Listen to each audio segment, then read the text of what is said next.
Okay, thank you everyone for joining us today. Welcome to our webinar today on conflict as a global health problems. Today we're really privileged to be joined by two speakers. So we have Dr. Jodie Croxall and Dr. Louise Cleobury. So without further ado, I'm going to pass over to Dr. Jodie Croxall to begin the webinar today. Okay, thank you, Cecilia. I'm just going to share my screen. So you can all see that? Yes. So thank you very much for joining us today and a very warm welcome. So as Cecilia said, I'm Dr. Jodie Croxall. So I'm the Programme Director of the BSc Population Health and Medical Sciences Programme. And morning all, afternoon actually I should say, and I'm Dr. Louise Cleobury, so I'm the Deputy Director of the BSc in Population Health. So before we begin, I just wanted to say a few words about our course. So we feel that we offer a really unique 3-year undergraduate programme. So in our programme, we bring together a really diverse array of disciplines. So we bring together medical and life sciences, social sciences, psychology, epidemiology and public health and many more. So in order to examine the wider range of factors that influence the health of individuals, groups and populations. So our teaching on our course is really informed by up-to-date real-life research. So this is research on the biomedical sciences, but also on the social, economic and demographic aspects of health and disease. So the course looks at diagnosis, treatment and care, but also ways that we can help promote good health and prevent ill health from occurring in the first place. So we feel that by combining the study of the traditional biomedical sciences with population sciences, we're providing our students with a really holistic understanding of human health and well-being. So this is why our slogan for this course is from particle to person to population. So when we were asked to deliver this webinar on any topic related to something covered in our degree programme, it was really difficult for us to choose just one. So of course we're going to be really biased, but Louise and I had long deliberations over which one of the many interesting topics that we cover in our degree programme we should talk about. So we thought about some of the most popular modules that our students study. So these are listed in the speech bubbles here. So you can see we've got some really interesting modules of population genomics, we've got digital health, community medicine, mental health literacy, and so on. So Louise also runs a module in the second year called Healthy Mind, Healthy Body, which is always really popular. So would you agree with that, Louise? Yeah, I would actually. Obviously I'm biased because it is my module and it's one of my sort of favourite topics, but yeah, it's really well received by the students and they really enjoy it, and it's all really about exploring the question, does having a healthy mind automatically translate to having a healthy body? So we look at things throughout that module that really look to ask that question and see what the students, what they think at the end of the module. So it looks at the multiple associations between mental health and physical conditions. One of the lectures I give is on chronic, long-term or life-threatening conditions and the effects on mental health. And we look at the kind of wider societal consequences of that as well. We also touch on lots of contemporary issues. We have debates and we look at the prevention of mental health conditions and the promotion of well-being as well. And one of the other topics we look at is social attitudes to mental health within social media.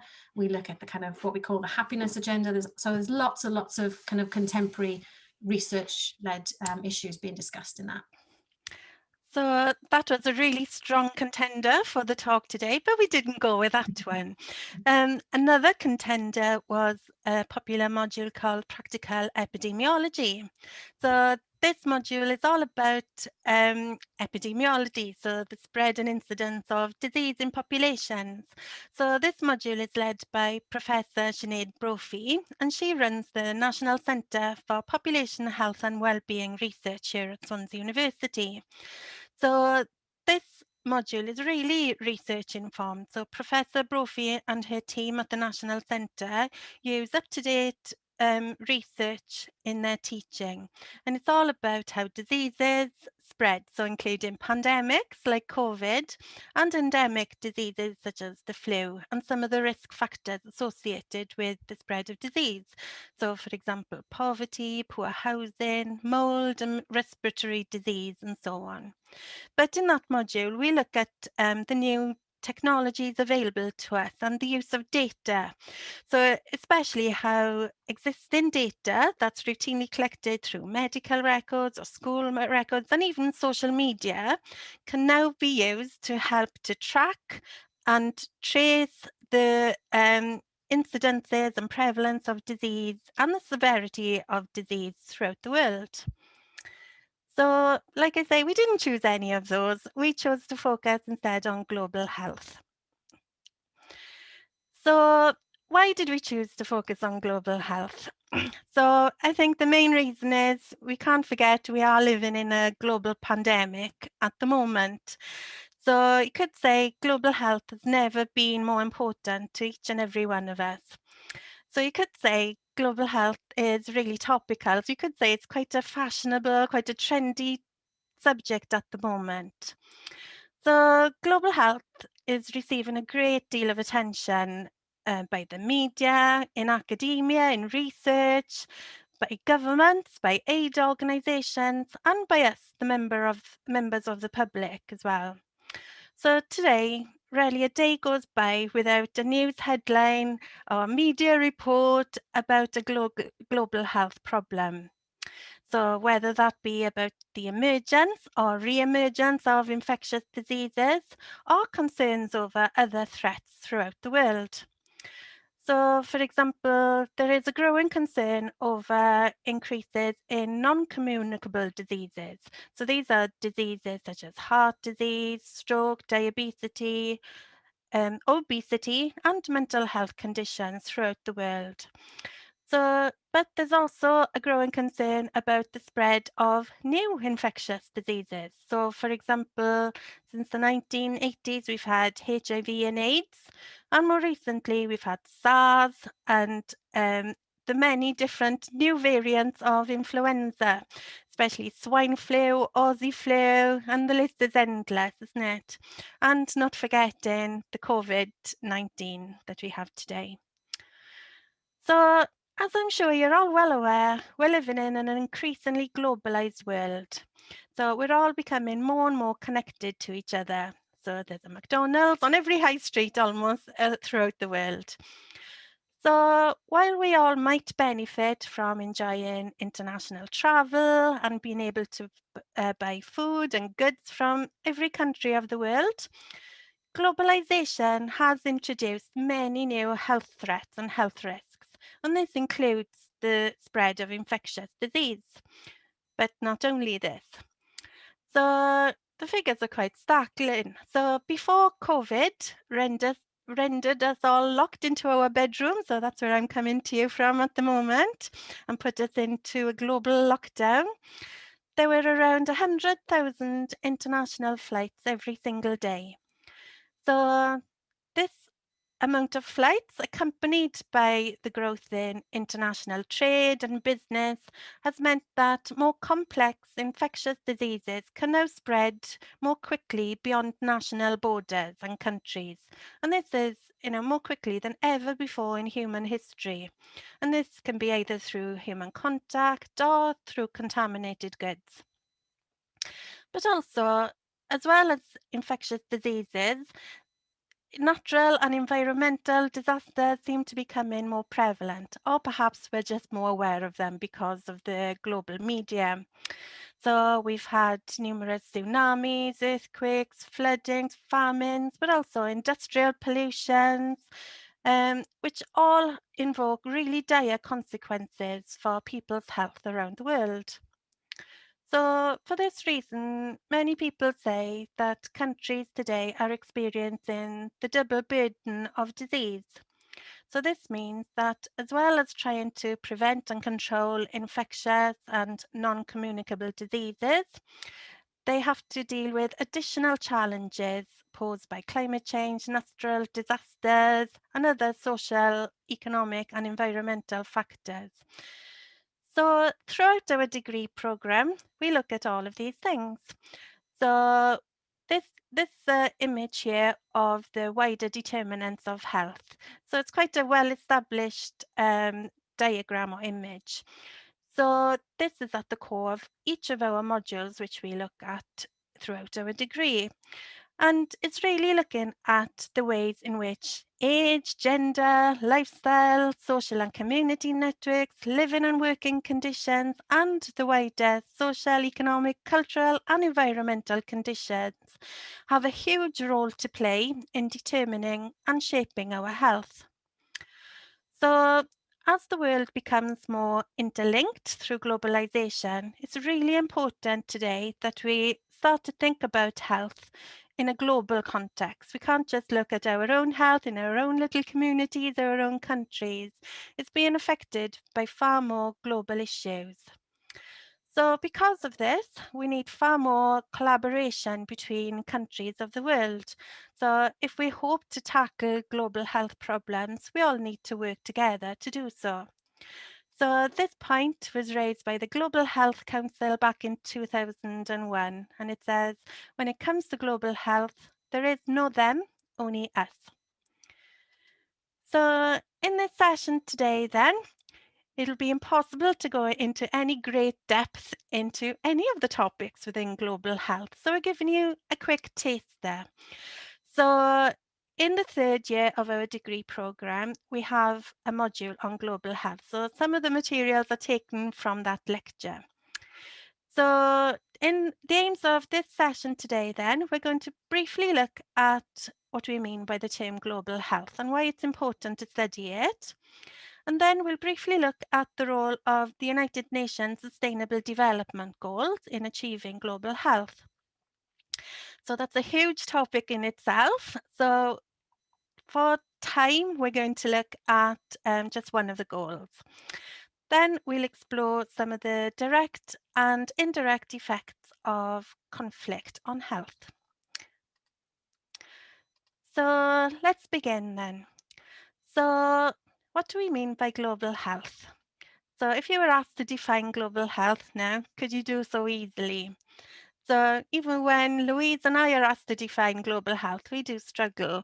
So there isn't really a singular definition of global health. And the term is often confused with public health or international health. So to distinguish between these terms, you could say that public health is all about the public efforts to protect, to promote and restore people's health. But this is usually done through government actions. So international health is usually focused on developing countries and tends to focus on the differences between countries rather than the things that they have in common. So global health does encompass both of these things, but it's far more broad. So I've got a quote here, which is widely used in the global health literature. So you can see Copland et al. Say global health is an area for study, research and practice that places a priority on improving health and achieving equity in health for all people worldwide. So I won't read all of that quote there, but you can see, it's all encompassing. It's concerned with every aspect of health. So to put simply then, global health, really, it's in the name. It recognizes that health issues are global.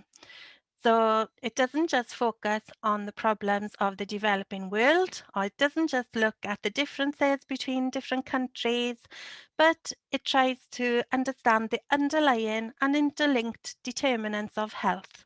And it does this by examining the ways that social, cultural, economic, environmental, political, genetic, biological, all of these things come together to either help us achieve good health or hinder our ability to do so.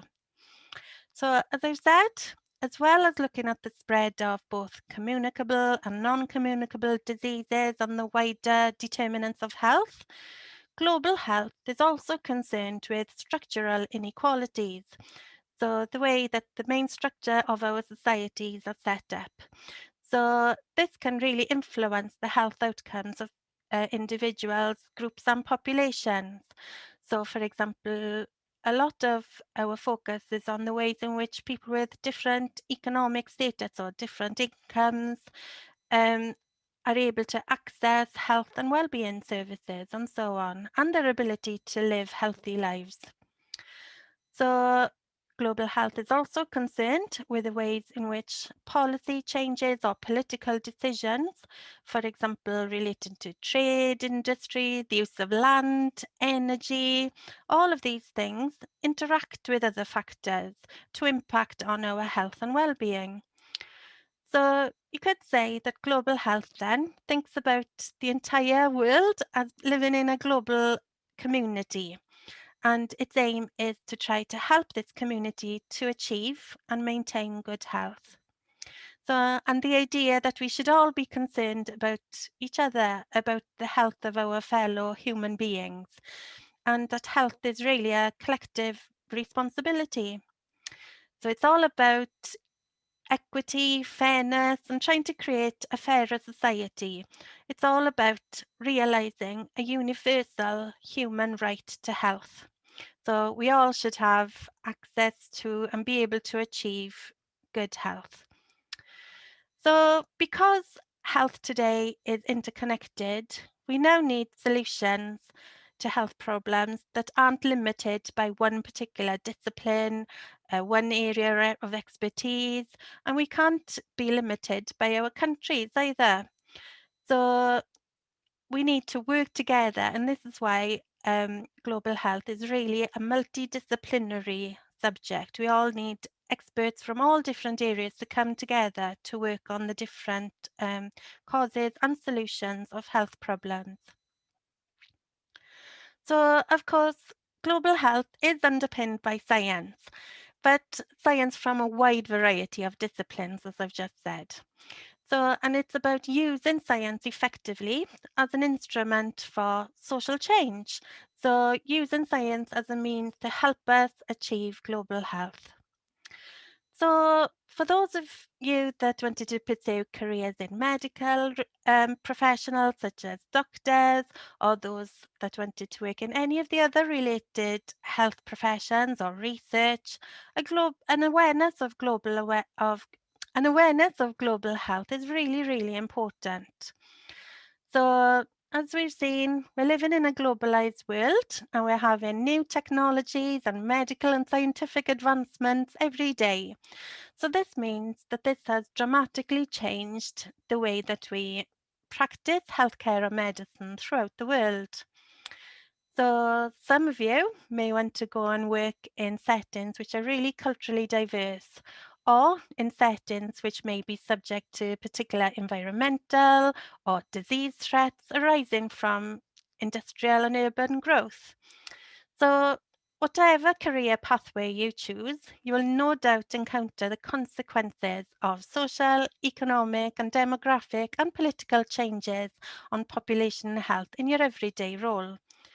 So this is why an awareness of global health will be of immense benefit to you. It'll help ensure your practice, whatever that may be, maintains a recognition of diversity, inclusivity, and the wider factors that help influence health. Like I say, this will be essential for the next generation of health and medical professionals. So, as I mentioned, global health is the idea that because health is so interrelated, the global community needs to work together to find solutions to health problems and to promote the health as a human right. So an attempt to do this can be seen in the Sustainable Development Goals. So you may or may not have heard of these, but back in June of 2012, world leaders got together at the United Nations Conference on Sustainable Development. So this was held in Rio de Janeiro.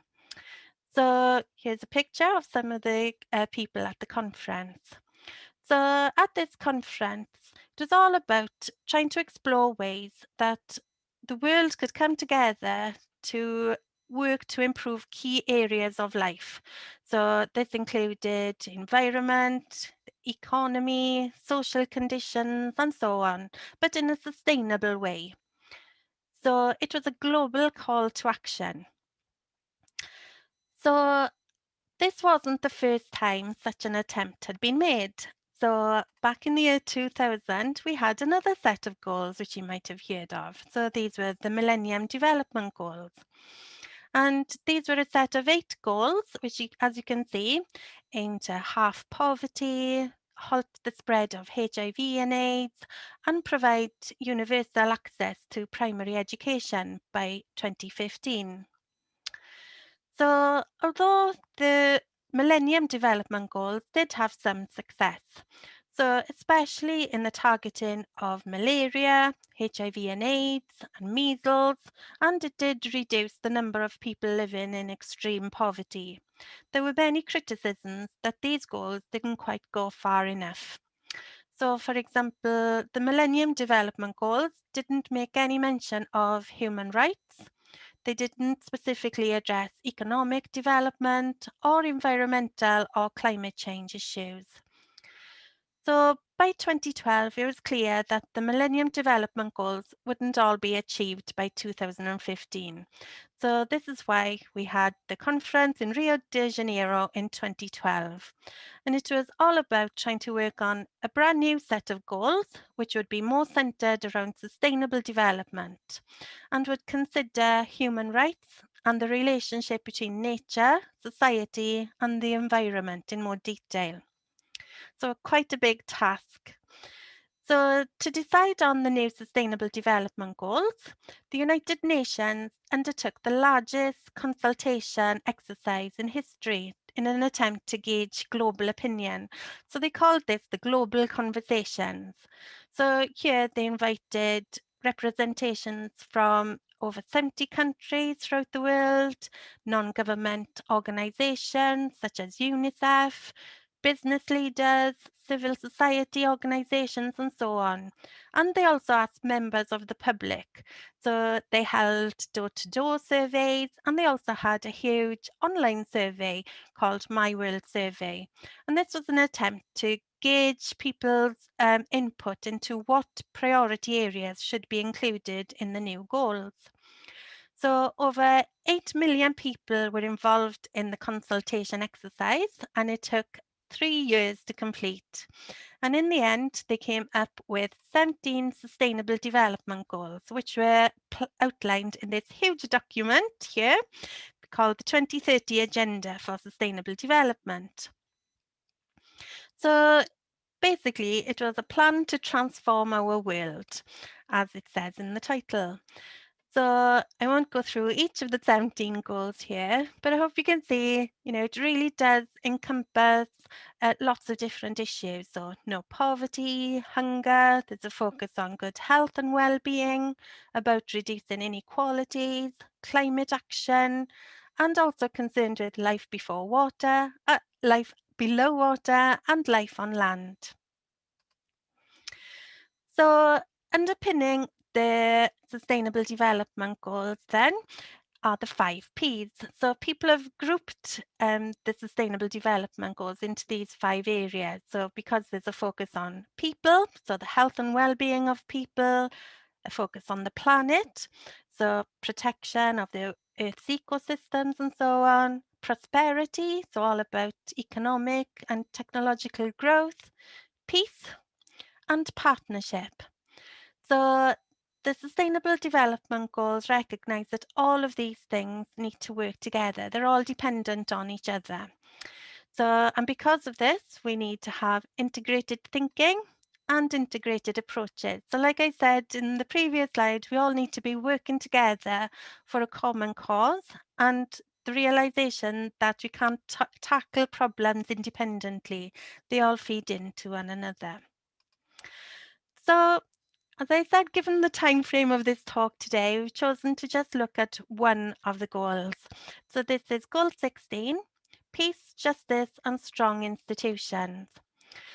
So the full aim of this goal is to promote peaceful and inclusive societies for sustainable development, to provide access to justice for all, and to build effective, accountable and inclusive institutions at all levels.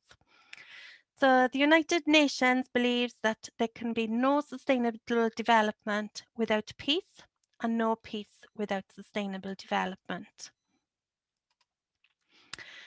So goal 16 then is made up of quite a lot of targets. So each of the sustainable development goals has a list of targets and ways that we can measure progress towards them.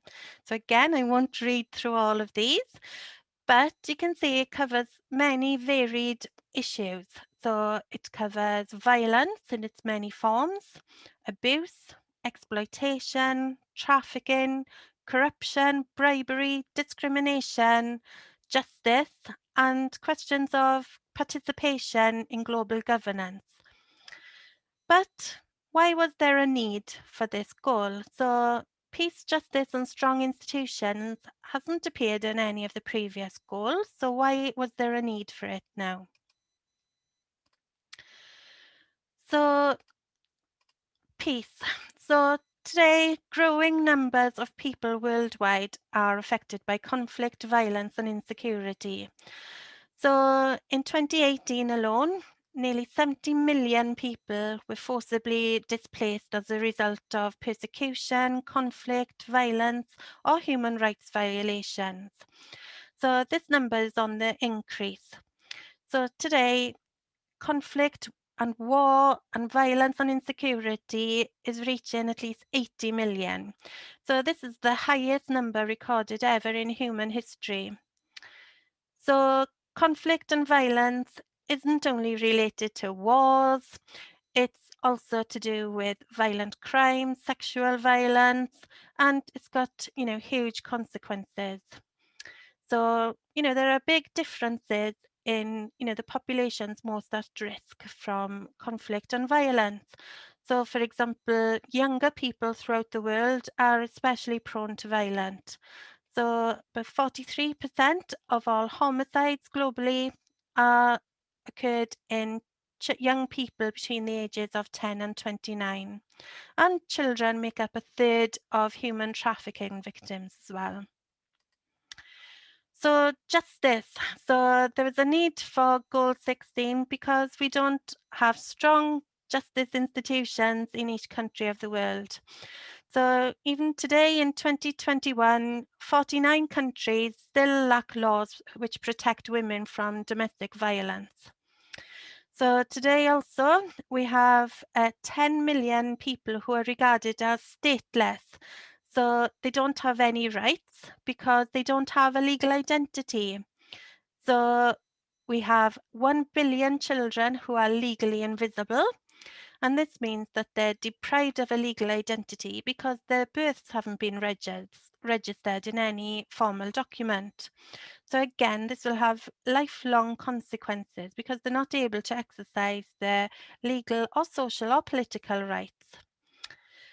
So countries affected are less likely to achieve the Sustainable Development Goals as well.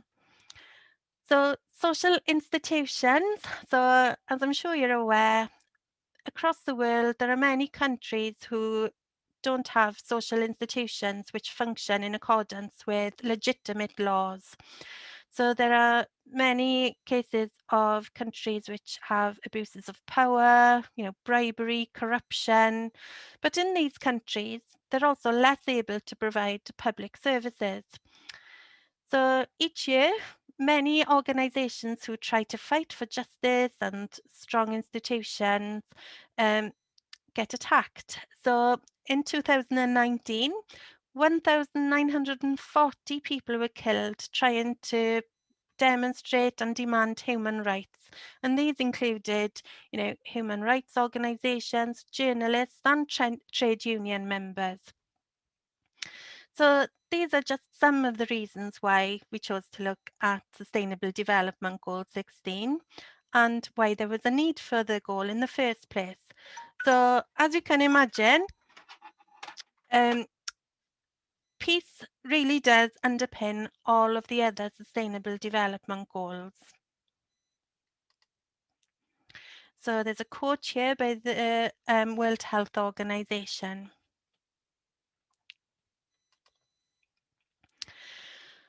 So, as I said, we've looked at some quite shocking figures about conflict and violence throughout the world. And the average level of country peacefulness is deteriorating globally. So we are living in a world which is increasingly divided. So whereas some regions of the world enjoy sustained levels of peace, security and prosperity, others fall into endless cycles of conflict and violence. So each year, the Global Peace Index is produced. So this is produced by the Institute for Economics and Peace. So this measures the relative position of nations and regions' peacefulness in an annual report. So the most recent report, so 2020, shows that despite living in the most peaceful century in human history, the world has become less peaceful over the last decade. This is the 9th year that peacefulness has deteriorated. So, and the picture is looking quite bleak. So the report also suggests that the conflicts and crises that emerged in the past decade have begun to abate, only to be replaced by a new wave of tension and uncertainty as a result of the COVID pandemic. So these concerns over the impact of conflict and crisis and of COVID as well, added to this, meant that only 12 days after COVID-19 had been declared as a global pandemic by the World Health Organization, the UN Secretary General called for a global ceasefire. So to focus efforts on fighting the pandemic and to open humanitarian corridors to deliver aid to those most in need. So now we're going to look more closely at conflict and health. So before we look at conflict and health, I just wanted to be clear what we're talking about. What do I mean by conflict? So what do you think about when you hear the word conflict? So generally, you might think of disagreements, arguing, or you might think of wars and riots and protests and so on. So as I'm sure you're aware, there are numerous different forms of conflict. So you can have individual conflicts, conflicts between family members, and so on. But conflict is usually expressed as a struggle between two parties. So usually arising out of differences of opinions, of thought processes, attitudes, understandings, or interests or requirements. So most people do tend to view conflict as a negative occurrence. So like I say, as expression of hostility, negative attitudes, aggression, and conflict does have many negative consequences. So, there are many short and long-term physical and psychological effects of conflicts. It also takes time and resources away from other needs and activities, and conflict can be transmitted from generation to generation. So perhaps you might think that the world would be a better place without any conflict. But if you think about it, if there was no conflict, we would all have to agree with each other on every single thing. So we would all have the same food, share the same religious beliefs, the same taste in music, political beliefs, and so on. And perhaps while this would mean there would be no politics and perhaps no conflict and no violence, no wars, it would also mean that there would be no diversity and there would be no uniqueness, and the world would be quite a boring place.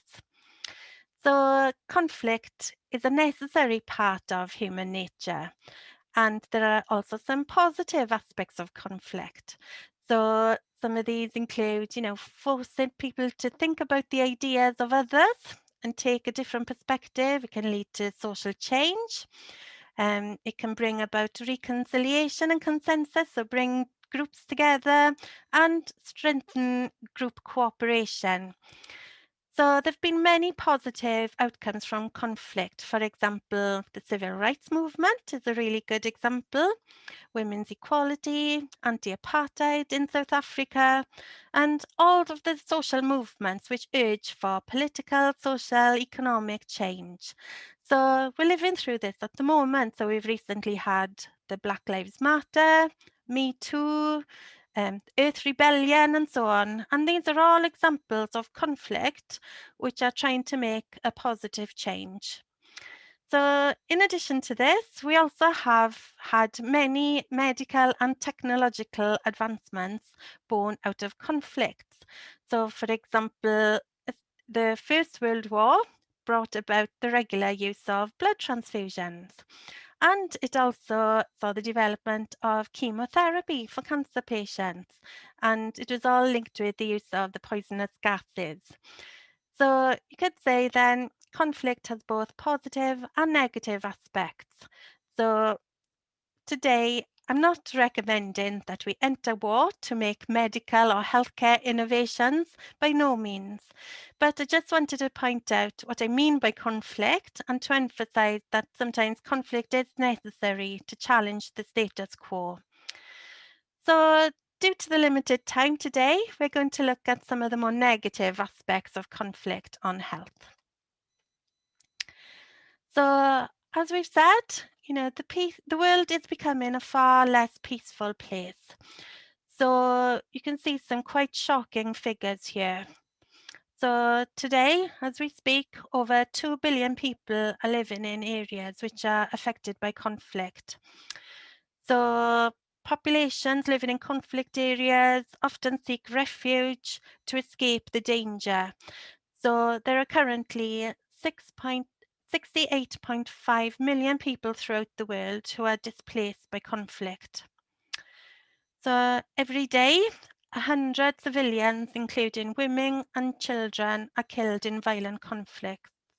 So these are just some of the dire consequences of conflict today. So what does this mean for health then? So conflict has been a major cause of ill health and mortality for all of human history. And as we have seen in the Global Peace Index, conflict is on the rise globally. So conflict has both indirect and direct consequences. So direct consequences, obviously conflict causes deaths and injuries for those directly involved. So morbidity, mortality, which are usually trauma related. Death, long-term injuries, disabilities. But beyond this, conflict has many indirect consequences that go beyond those directly wounded as a result of violence. So conflict has devastating consequences for the physical and mental health of all people involved, for the life within and surrounding the conflict areas. It disrupts the systems of public health and social structures. As I've said, it creates displacement, but also unemployment and poverty, and also there's a heightened risk of disease transmission. So they have far-reaching consequences for the entire communities and populations, and these can last for many generations, even when the conflict has come to an end.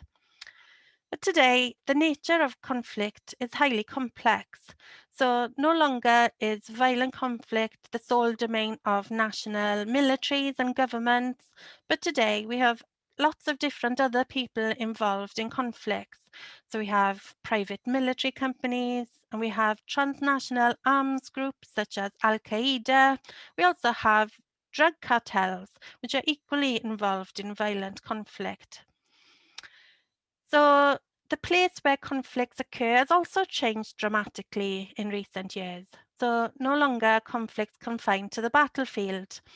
So increasingly, conflicts are taking place in urban areas where they have a bigger impact on communities and ordinary people.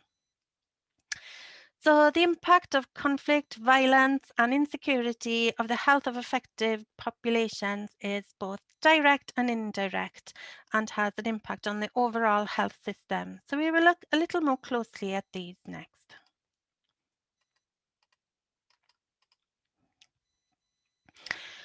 So as you can imagine, conflict areas really do have an adverse effect on the healthcare infrastructure.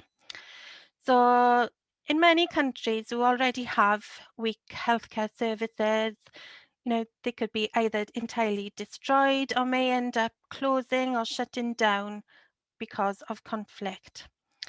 So this means that there's a shortage of medicines and medical supplies as well.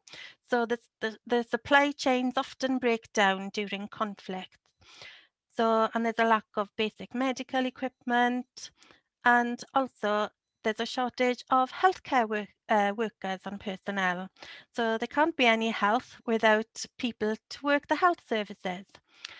So for healthcare workers, they're often put under immense pressures during times of conflict. So many cases globally of them being attacked, intimidated, threatened, or even killed. So they're also at greater risk of contracting infectious diseases due to inadequate medical supplies or equipment.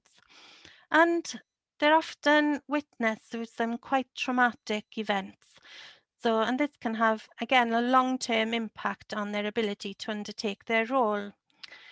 So, all in all, conflict puts an increased burden on the healthcare infrastructure and places, an increased emphasis on the health needs of the populations, but at the same time undermines the health system's ability to cope with them. So, I mentioned previously, so trauma and injuries. So these are what we tend to think about when we think of health and conflict. But as I mentioned, it isn't those in the immediate battle zones who are affected by trauma and injuries. So civilians are increasingly being affected. So both as a result of the direct violence and indirectly as a result of the breakdown of healthcare infrastructures. So, many of the wounded are left to rely on care provided by often ad hoc agencies who have little equipment, little expertise at times, and usually these injuries are really complex. So the most common form of injury during conflict is blast injuries and gunshot wounds and burns. So all of these need quite expertise and long-going treatment and care which aren't available. So infectious disease, so I've alluded to this already, but conflict does tend to promote the factors that lead to increased incidence of infectious disease.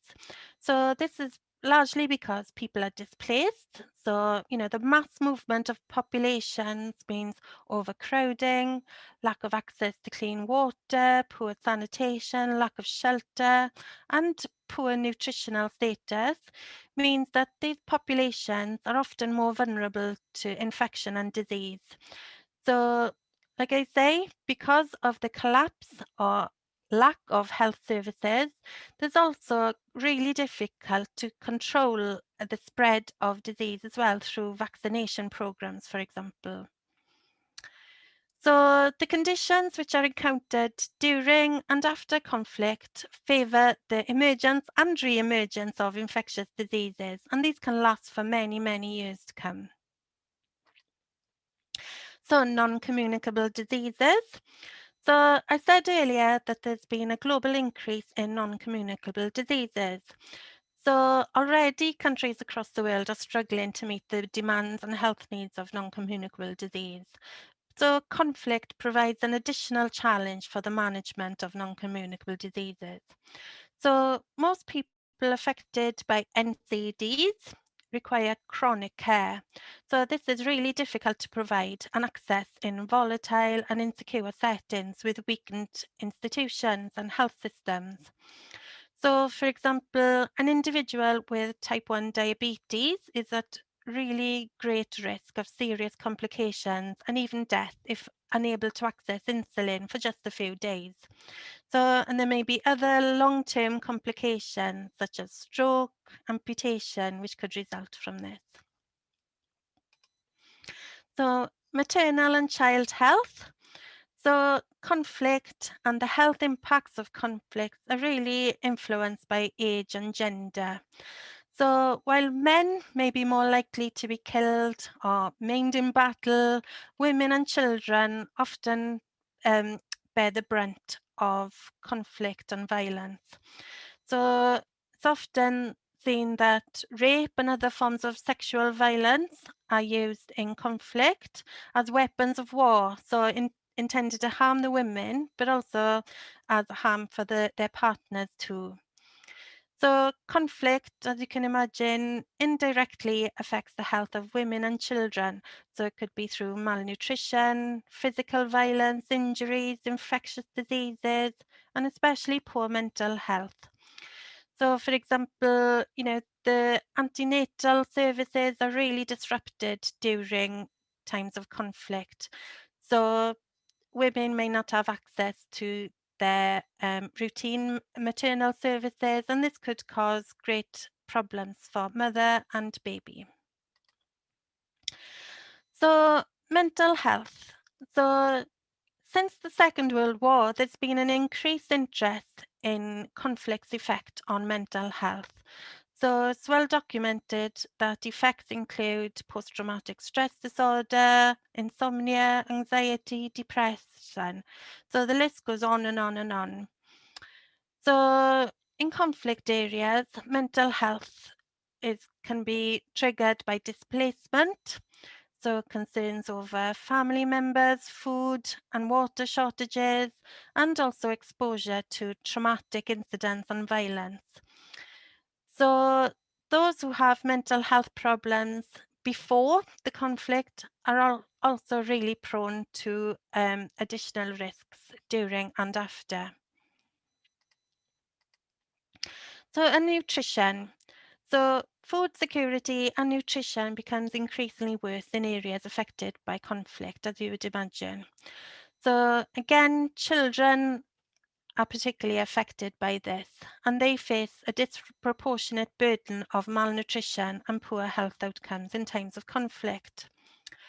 So the International Food Policy Research Institute today estimates that 112 million malnourished children live in conflict areas throughout the world. So and this has many long-term consequences. So it stunts children's growth by depriving them of essential vitamins and minerals, but makes them more susceptible to infectious and chronic diseases. So again, it has a lifetime impact on their health. So these are just some of the examples to illustrate the ways in which conflict is a global health problem. So I hope you can see then that conflict doesn't just directly cause population harm to health, it also impacts on the wider determinants of health. So this is why De Barre in 2008 says conflict is the ultimate determinant of health. So if we look back at the image I showed you earlier of the determinants of health. So if we look at conflict with age and gender. So I've alluded to this, but children and young people and pregnant women are particularly affected by conflict.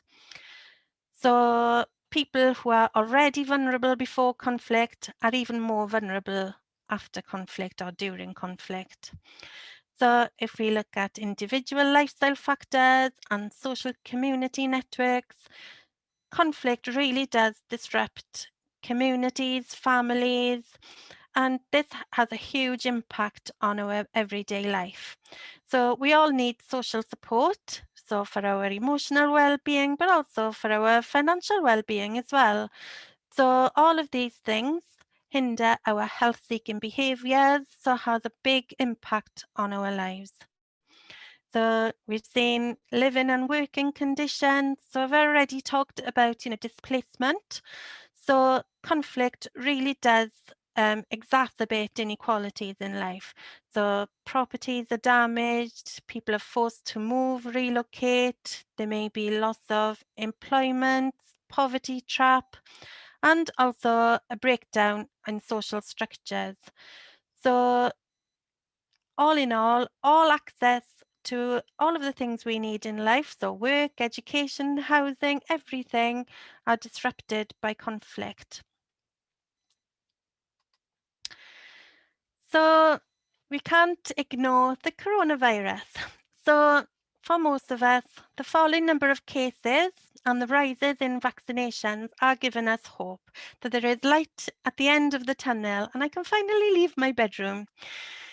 But early on in the pandemic, we thought that the pandemic would be a great equalizer. So I've already said that the UN Secretary General called the global ceasefire. So it was thought that we'd all be fighting together for the pandemic instead of fighting each other.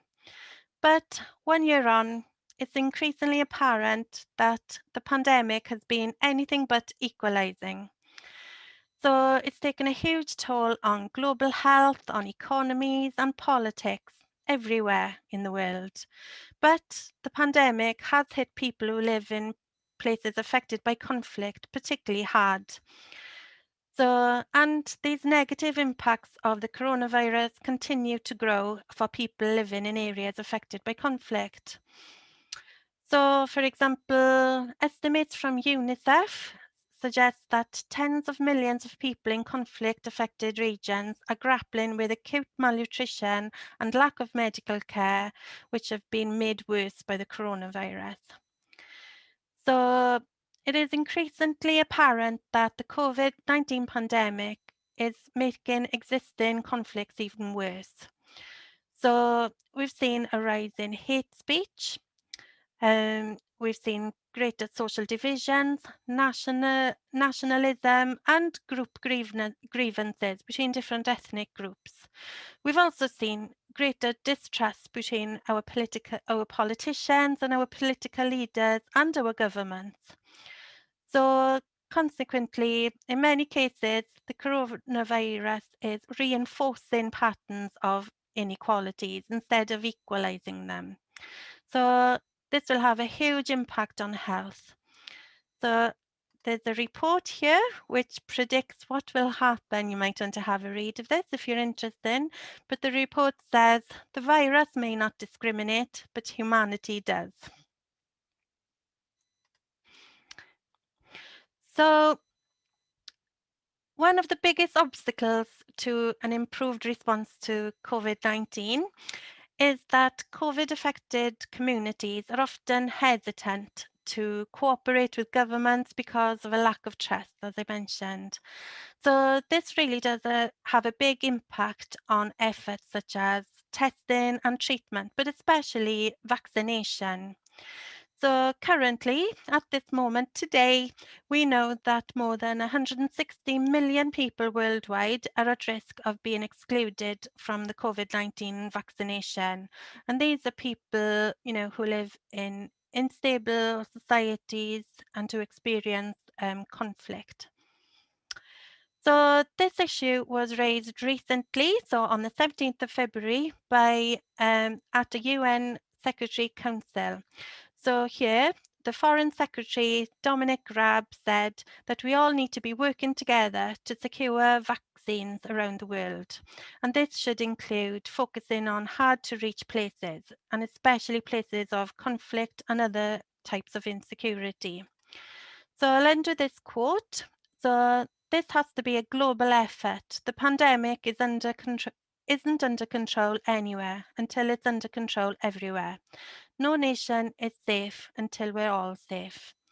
So from this quote, I hope you can see that this really does emphasize the importance of global health and the ways in which the health of one area, one country affects all others. So, and like I say, the COVID pandemic is a really good example of this, an example of how we all need to work together to solve global health problems. So I do hope that you've found some of this talk today interesting. So we've looked at really quickly what the term global health means and some of the key aspects involved in the Sustainable Development Goals and some of the health consequences of conflict. So again, this is a bit of a sales pitch here, but this is why we've included global health as part of our population health and medical sciences degree. So it's really important that these issues are addressed, and we touch on these issues in all of our modules. So even from different perspectives, all of the modules do encompass a focus on the wider determinants of health. So be it on mental health or different areas concerning health. So thank you for listening, and we're happy to answer any questions you may have. Thank you very much. Thank you, Jodie and Louise, for such an informative and actually really current and relevant topic. So I hope you've enjoyed this today. I just wanted to put out a message for those of you that are watching us on the playback from the recording and following watching this session. If you've got any further questions, then please feel free to email to study@swansea.ac.uk and we'll be happy to get back to you. Thank you.